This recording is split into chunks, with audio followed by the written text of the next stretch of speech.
नमस्कार, आप देख रहे हैं नवदेश टाइम। पेश है आज के मुख्य समाचार, लेकिन उससे पहले हेडलाइंस।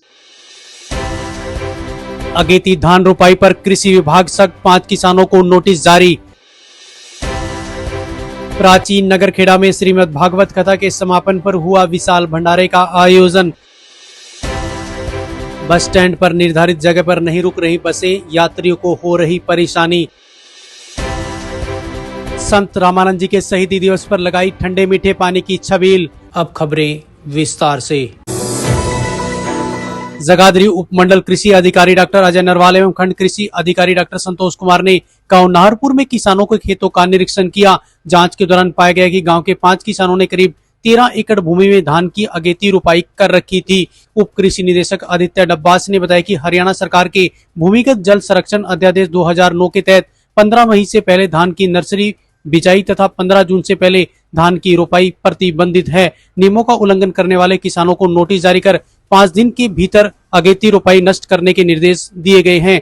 उन्होंने कहा कि यदि किसान नोटिस की अवहेलना करते हैं तो विभाग द्वारा नियमानुसार कार्रवाई की जाएगी। प्राचीन नगरखेड़ा में आयोजित श्रीमद् भागवत कथा के अंतिम दिन श्रद्धा और भक्ति का माहौल देखने को मिला। कथावाचक साध्वी ममताबाई ने भगवान श्री कृष्ण की लीलाओं, सुदामा चरित्र तथा कर्म और सत्कर्म के महत्व का भावपूर्ण वर्णन किया। उन्होंने कहा कि श्रीमद् भागवत कथा मानव जीवन को सही मार्ग दिखाने का माध्यम है और यह हमें सत्य, सेवा तथा भक्ति के मार्ग पर चलने की प्रेरणा देती है। साध्वी ममताबाई ने श्रोताओं से अपने जीवन में अच्छे संस्कार अपनाने का आह्वान भी किया। कथा के समापन अवसर पर रविवार सुबह खेड़ा मंदिर परिसर में हवन यज्ञ आयोजित कर क्षेत्र की सुख समृद्धि की कामना की गई। इसके बाद विशाल भंडारे का आयोजन किया गया, जिसमें सैकड़ों श्रद्धालुओं ने प्रसाद ग्रहण किया। रादौर बस स्टैंड परिसर में इन दिनों अव्यवस्थाओं के चलते यात्रियों को भारी परेशानियों का सामना करना पड़ रहा है। यात्रियों का आरोप है कि बस चालक निर्धारित प्लेटफॉर्म पर बसें रोकने की बजाय परिसर के बीच में ही मनमाने ढंग से बसें खड़ी कर देते हैं, जिससे लोगों को बस पकड़ने के लिए इधर उधर भागना पड़ता है। दैनिक यात्रियों ने बताया कि भीषण गर्मी और तेज धूप में महिलाओं, बच्चों और बुजुर्गों को सबसे अधिक परेशानी झेलनी पड़ती है। बस स्टैंड पर बैठने की व्यवस्था होने के बावजूद यात्रियों को उसका लाभ नहीं मिल पा रहा है, क्योंकि बसें निर्धारित स्थान तक पहुंचती ही नहीं। उन्होंने बताया कि सरकार द्वारा लाखों रुपए खर्च कर आधुनिक सुविधाओं वाला बस स्टैंड बनाया गया है, लेकिन ड्राइवरों की मनमानी के कारण यात्रियों को इसका पूरा लाभ नहीं मिल पा रहा है। उन्होंने विभाग के उच्चाधिकारियों से व्यवस्था में सुधार कर बसों को निर्धारित स्टैंड पर ही रुकवाने की मांग की है।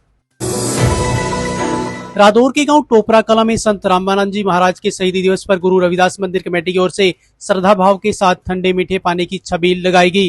कार्यक्रम में बीकेयू चिड़ूनी के युवा जिलाध्यक्ष संदीप टोपरा मुख्य अतिथि के रूप में शामिल हुए। इस अवसर पर संदीप टोपरा ने कहा कि संत रामानंद जी ने गुरु रविदास जी और बाबा साहेब डॉक्टर भीमराव अंबेडकर के विचारों का प्रचार प्रसार कर समाज को मानवता, भाईचारे, सद्भावना और देशभक्ति का संदेश दिया। उन्होंने कहा कि हमें उनके बताए मार्ग पर चलकर समाज को मजबूत और सशक्त बनाना चाहिए।